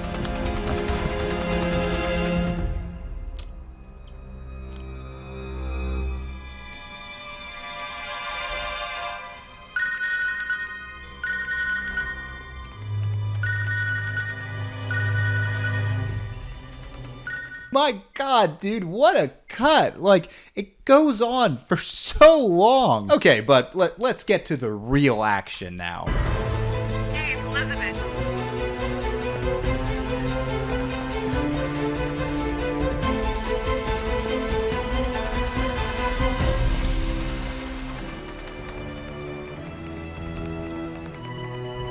Guys, come on. Are you trying to make this funny? Like, she's eating that sandwich for so long. Okay, but now Michael finally gets to the house.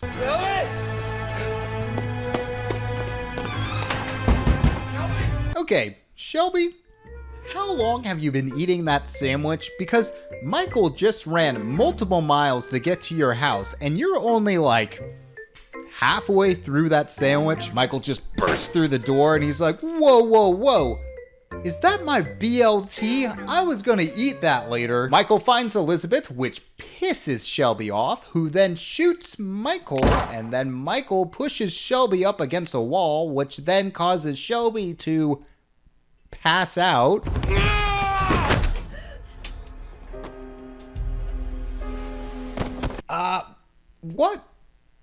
What just happened there? It's like she lost the will to survive. Anyways, the couple gets away, leaving Shelby alone, and then the movie ends.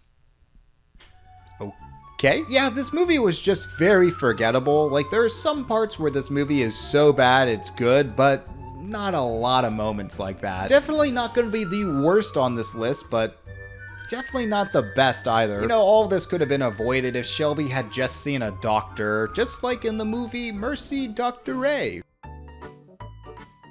Merci Doctor Rey is a bit of an odd comedy. It's a bilingual film mixing in French and English throughout the entire movie, which you would assume they would have subtitles for the French part, but they don't. Luckily for me, I watched this movie on YouTube and the closed captioning translated the French for me, but like, what the hell, movie? I guess there are some versions of this movie that do have subtitles, but it's just like, why wouldn't you have every copy have subtitles in them? Because it's not even like the English parts had subtitles in the version I watched. So if you speak French and you're watching this movie, you'll be able to follow the French parts, but then not the English parts. The movie is about this guy named Thomas, who's a closeted gay man living in France who hasn't even come out to his own mother yet. Thomas has been telling his mom that he's been dating this woman named Linda, and the mom asks some questions that every mother would. So, is she pretty at least? Prettier than me? Ah, yeah. Freud's gonna have a field day with that one. So Thomas has been meeting up with these random men, and he actually starts talking to this older guy who wants to pay Thomas for him to sit in a closet and watch the older man go to the bone zone.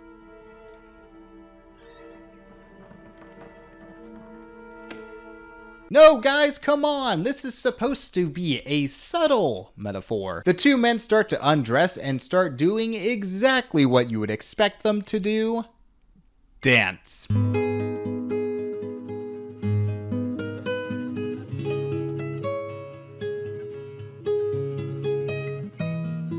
Or maybe this is just what the director thinks gay sex looks like. But things start to get a little kinky when the younger man pulls out a knife and kills the older guy. Ah, come on, man. That's not the 3 inches he wanted in the back. So Thomas leaves and does not call the cops, which is always a smart thing to do when leaving a crime scene that you are innocent to. So the next day, Thomas's mom tells Thomas that his dad, who he thinks has been dead his entire life, is actually alive, but... He was killed last night in his apartment. A sordid robbery. He was stabbed in the back. Well, I'm happy this movie didn't do the Uno reverse with the Oedipus story. Now, at this point in the movie, we are introduced to this character named Penelope, who's in a therapy session with Dr. Rey. Oh my god, that's the woman in the title! And this therapy session is not going well. Do you know, Dr. Rey, sometimes I wish you were dead. And Dr. Rey's like, okay, bet, and dies. Dr. Rey, Dr. Rey, Dr. Rey, get up. Dr. Rey, I wasn't speaking serious. I wasn't serious. It was just a joke. It was just words. But hey, get up, Dr. Rey. And of course, this is when Thomas walks in trying to find Dr. Rey for a therapy appointment, but Thomas has never met Dr. Rey, so... Le Dr. Rey? Oui. Oui, oui, oui. They do a whole therapy session and Thomas doesn't see the dead body under the table. Damn, that is really stupid. So does this build up and Penelope acts like Thomas's therapist and at the end of the movie we get the big liar reveal trope? No. Yeah, no, at the end of this session Penelope's just like, yo, yeah, I'm actually not Dr. Rey. I have a confession to make. I am not Dr. Rey. Okay, I guess I'm happy you're not being cliched at least. Penelope thinks that she killed Dr. Rey, but Thomas looks at the body and he's just like, oh no, yeah, you see this bottle in her hand? This is for heart problems. She took this, she had heart trouble. My grandmother took it too.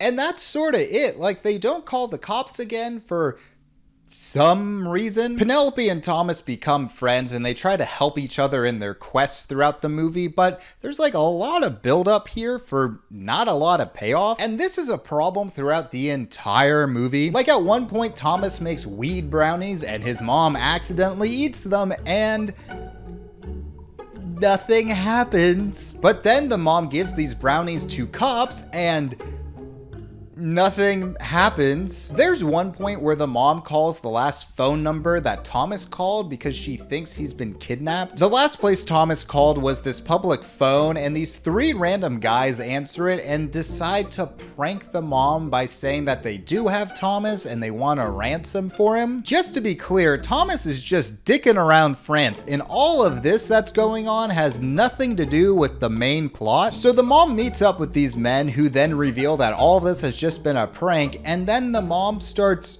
shooting at them.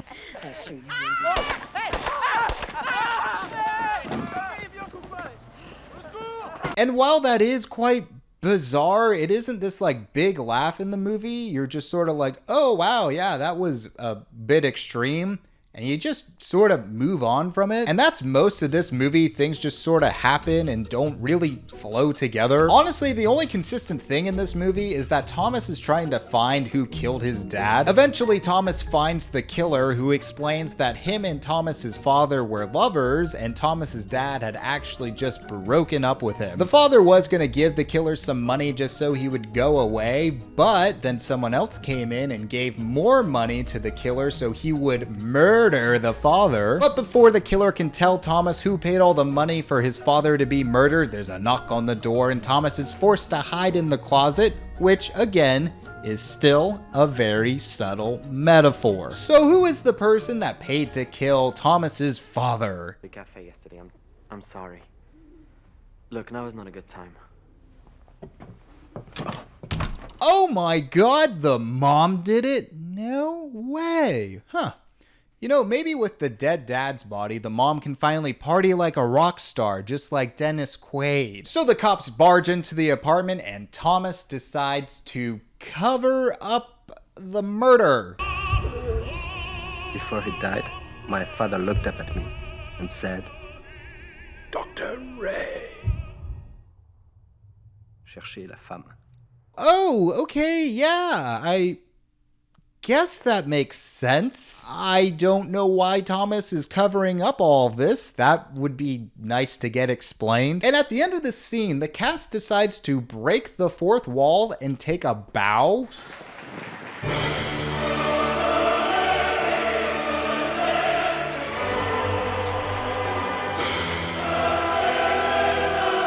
Which this is the first time this movie has ever referred to itself as a movie, which is just very weird. I will say there is a subplot that involves the theater, and one character at one point says that this is just a show, but I'm not gonna lie, I don't really think that absolves you of this weird ending to this scene. And I say weird ending to a scene and not movie because there is still one final scene here. I'm going to miss you.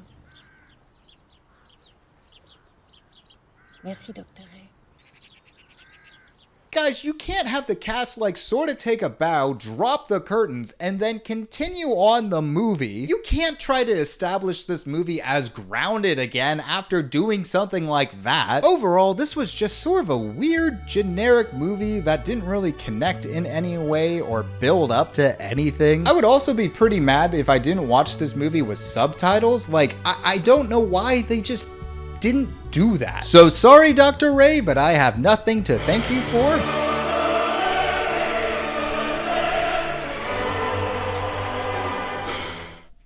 Don't click off the video yet. There's still more movies to watch.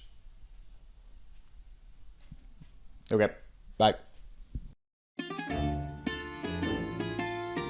Okay, so like this movie, it's just porn. I went to IMDb just to watch the trailer for this movie, and it's just a straight porno. Like, I don't know if there's penetration, but it looks like there's some penetration. So I was ready to watch this movie, but then I scrolled down a bit more on this IMDb page and found this little production story. First role for Olivia Dabu. She got the role by accident when someone on the production crew spotted her in a bikini on a beach and invited her to meet director Joe Derrick. Derrick hired her after confirming she would have no issue performing fully nude. She was 14 before filming began. Yo!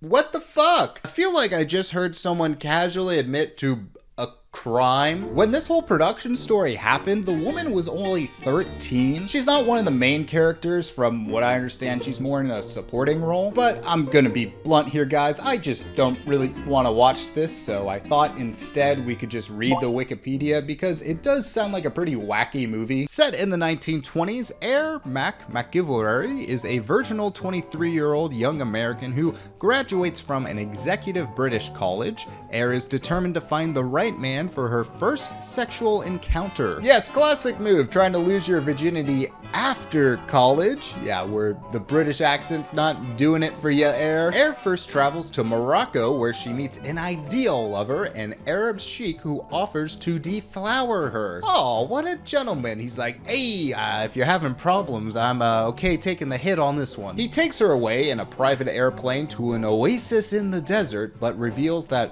while he is a sheik, he actually was raised with an English nanny and educated at Oxford with an interest in poetry. Whoa, wait a second. Is this guy fucking British? Cause Eyre literally does not fuck with British bros. During foreplay while rubbing her nude body with honey, not gonna lie, that is a wild thing to do on your first time, he, the sheik, falls asleep almost immediately. Dude.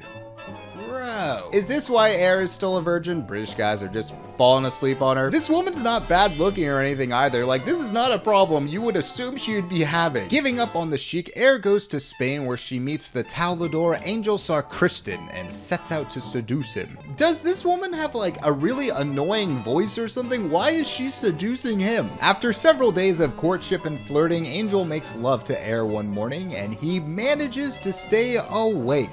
There we go, man. I knew you could do it. Unfortunately, after Air has succeeded in her quest to lose her virginity, Angel is gored while bullfighting the next day. Now, you might be wondering, what does gored even mean? And I don't know. I would assume it means his face is all messed up and mangled. But in this context, I think the bull gored this guy's dick because the injury leaves Angel unable to perform in the bedroom, and so Air makes it her mission in life to see to his recovery. Along the way, she takes up bullfighting herself as a way of getting her despondent lover motivated to stop moping. What a sentence. Eventually, Air is successful in aiding Angel to full recovery, which leads to a climactic lovemaking session between them. Hell yeah, I guess learning how to bullfight really helps a gored dick. The Wikipedia also has a controversy section. It has been accused of perpetuating the myth that Arab men are sexually unsatisfying and inferior and depicting a stereotypical image of a sheik. Okay, did not know that was a stereotype, and honestly not the controversy I thought people would have with this movie. So I do feel bad not properly reviewing this movie because this film actually has won a lot of Razzies. But if you're wondering why I decided to talk about the 0% films that have 19 or more reviews and not just 20, it's because I wasn't really able to tackle this one. So I hope reviewing 2 more movies makes up for not really talking about this one. But now let's talk about Hard Kill. Alright, I swear, this is the final geezer teaser, and yes, it is still produced by Randall Emmett. Yeah, him and 22 other executive producers. Which, come on, I know executive producer is like a BS title, but when you have so many executive producers you could fill a small classroom, I think you need to reevaluate. And this time we have Randall Emmett's longtime partner Lala Kent in one of the main roles, who I definitely didn't know before watching this movie. My wife and sister-in-law haven't made me watch Vanderpump Rules, the reality TV show that Lala's on. Yeah. I don't even know why you're asking. I don't even know what Scandival is. Now, this movie is about a spy agency that has a deadly AI, and this bad guy gets his hands on the AI, and he wants to use it to destroy the world, and the good guys stop him. Yeah, that's pretty much the plot, and cards on the table. I forgot I even watched this movie. Everything's just very dull. There's no urgency, like the good guys will be running away from the bad guys and then they'll just start chilling in a random room. Did you ever test it in the field? Once. Have you ever thought about, I'm sorry. Like in these scenes, the bad guys are trying to find and kill these people, and Bruce Willis is just chilling with his hands behind his back. Bruce Willis looks very lost here, and I do worry that this might have been one of the films he was mistreated on. Like a majority of this movie, he's just hiding in a random room away from the action.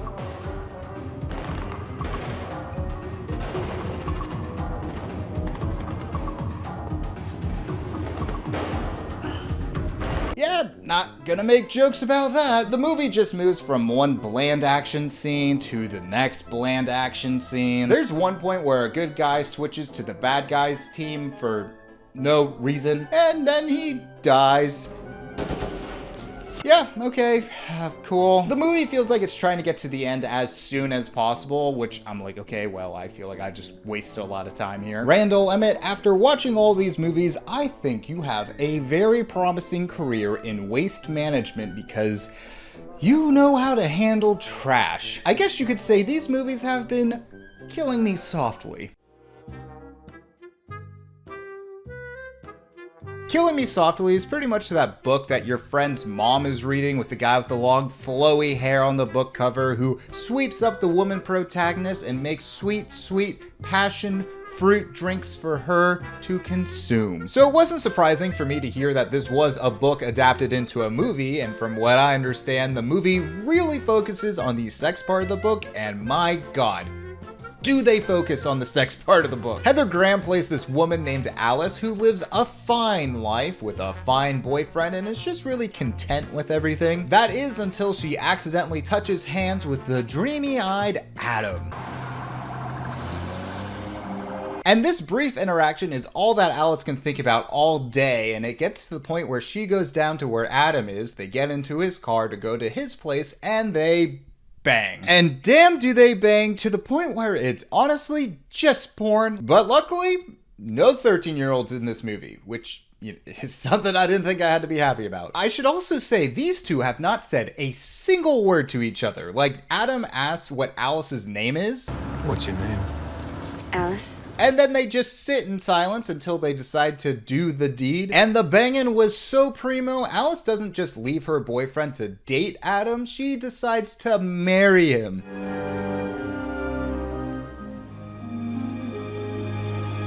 Yeah, they've been together for like a month. And right after they get married, Adam decides to take nude photos of Alice in a church graveyard. Oh. Adam, are you trying to get cursed on your wedding day, or is this some rage bait for your wife's new OnlyFans account? And later on that day, Adam ditches Alice on a hike and makes his wife, on their honeymoon, walk alone in the dark forest.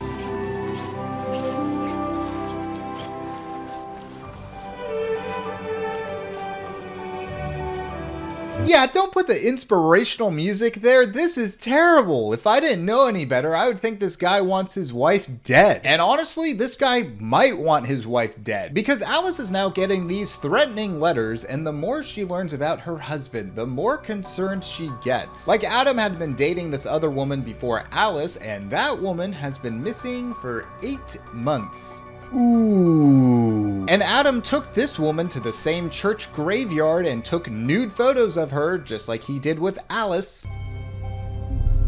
Did Adam's school bully die here or something? And this is Adam just being like, haha, yeah, fuck you, Brian. I've been bagging baddies on the regular. Hope you enjoyed the show because you were the one that actually died a virgin. Yeah, who was actually smart for wearing a helmet? Later on, Adam's sister gives Alice a necklace that turns out to be the same necklace that Adam's old girlfriend had. And if you're having a hard time picking up the fact that Adam might be a bad guy, don't worry, the music does tell you.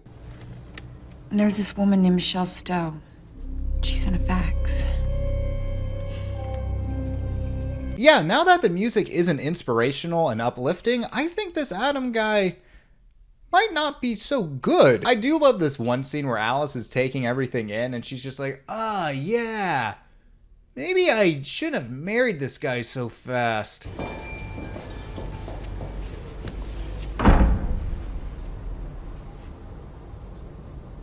So what does Alice do when she finally confronts Adam about all of this?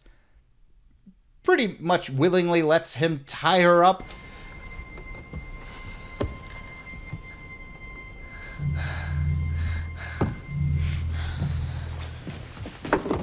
What are you doing?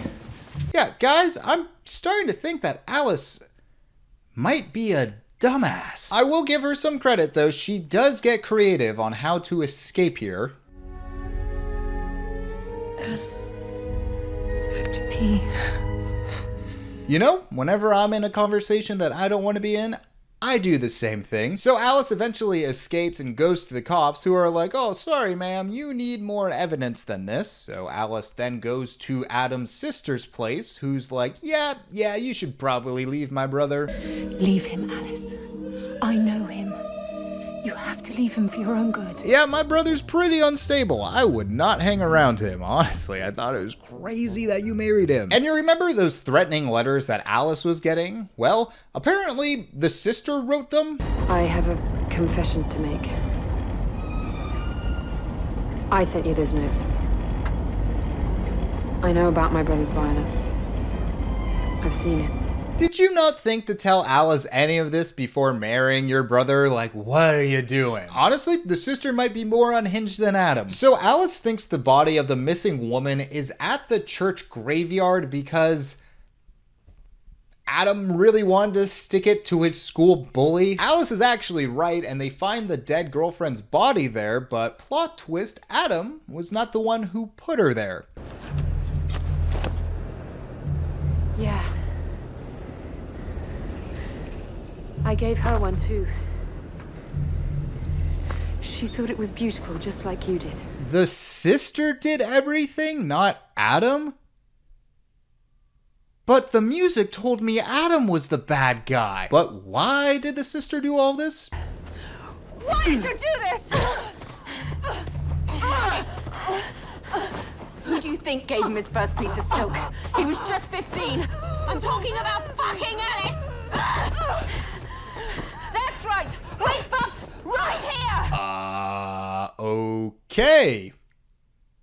Did not realize we were going down that road. I guess Adam was just like, haha, yeah, Brian, that's what you get for saying you're gonna bang my sister. Yeah, who looks stupid now? I do love how this woman literally got the best banging of her life from her brother to the point where she is now spending her entire life murdering this guy's girlfriend. Like, damn, Adam, I think Air from Bolero's trying to find you. So the sister dies, Adam is cleared of all charges, but even so, Alice is like, dude, that was like way too much for me, and she divorces him. But they do see each other 2 years later at an airport.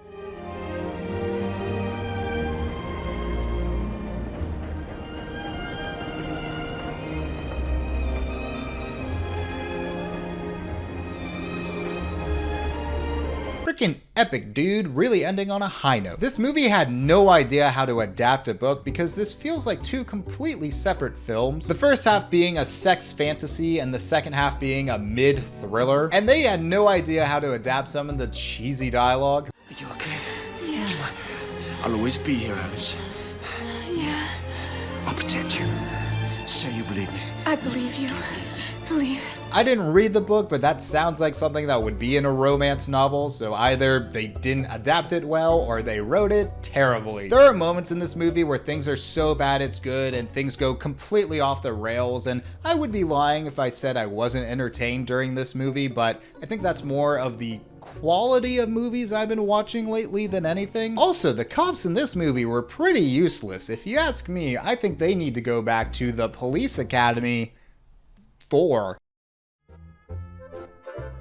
So this is my first Police Academy movie, and I have not seen the other ones, so I can't tell you how they are. That being said, there are 6 Police Academy movies, and on Rotten Tomatoes, 4 out of the 6 movies are at 0%.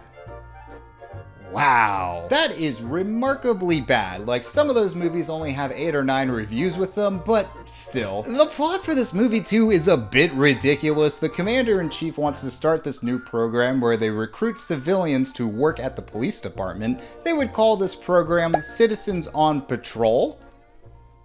And they'll just let anyone into this program. There's no age limit, like this old lady gets to join. Affirmative, Mrs. F. They have these recruits who just want to go out and find criminals. I think we're ready to thwart some truly major criminals. Maybe we should go out and find some. They want to become vigilantes too. Maybe we should become vigilantes. Like, come on, letting anyone of age join this military-esque enforcement who also just want to go out and find criminals who also want vigilante justice? I just don't think that would ever happen, especially in America. Like, come on, that's pretty ridiculous. The movie's definitely a product of its time. It just goes from bit to bit with a very loose plot line holding it all together. It's very much like a college movie from the 80s where you have the dean who's trying to ruin all the fun, but there's the cool, charismatic leader who messes with the dean and the establishment. And I have to say, I really enjoyed this movie. Like, there's one point where cops are fighting ninjas on a pirate boat.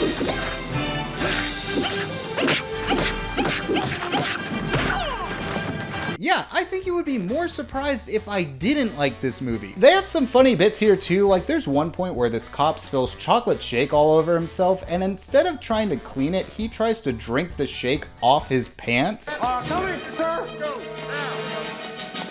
Right away, sir. You're right there. That is really dumb, but also kind of genius. Not all of the bits are winners. Like, there's one point where the Dean-esque cop gets told that there's a really good salad bar in the gay club. Yes, sir. I don't see a salad bar. But honestly, for the time, it could have been a lot worse. There's this guy named Zed who's played by Bobcat Goldthwait, whose whole shtick is that he talks sorta weird. That was mighty brave. What you do, I admire that. That was nothing. You don't have like a hairdryer or perhaps a mousse. No. And I thought this guy's shtick was gonna get very annoying very fast, but he's actually the funniest part of this movie. He has some really good lines, like when his watch breaks. Oh, well, I'm sure the Academy will pay for it. What about the sentimental value? This is like a family heirloom here. This is the last thing I ever stole before joining the Academy. Or when he has vital information to teach the recruits. I'd now like to discuss with you something that'll be vital for you to know when you're like out there on the job as a police officer. And that's the correct way on how to eat a donut. Yeah, nothing groundbreaking, but I thought it was humorous. They have a brief subplot about Zed getting a girlfriend and some very funny bits where they're falling in love.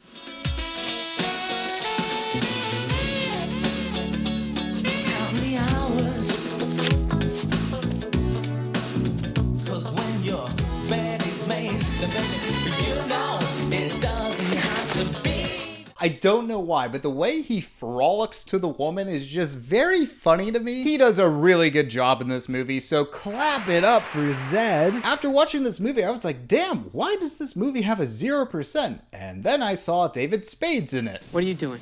I'm gonna get the guys and hang out at the mall. I'm just joshing around. He only has a few lines. It's not that bad. I do want to say this movie is definitely getting rated on a curve because, oh man, I've watched a lot of bad movies this year and I just had fun watching this one. This movie has some moments where you're just like, my god, that was stupid, but I enjoyed it, and that's the type of content I try to bring you on a regular basis. Out of all the movies we just watched here, this one ranks on top, but let's see how the other ones fare. So when talking about these rankings, I am excluding Bolero because reading the Wikipedia is not the same as watching the movie. But like I said, Police Academy here is ranked number 1, then we have Simon Says, and then Beneath the Darkness. Police Academy gets a light recommendation for me, and the other two, yeah, they have their moments but aren't as good as some so bad it's good movies we talked about in the past. And here is the list from 4 to 15, yeah. God, I've watched some bad movies this year, which leaves us with 2 movies, and the worst 0% Rotten Tomatoes movie is John Henry. Congratulations! With a message of violence will solve all of your problems, you were locked in from the beginning, and to be honest, it wasn't even close. Good job, I'm proud of you.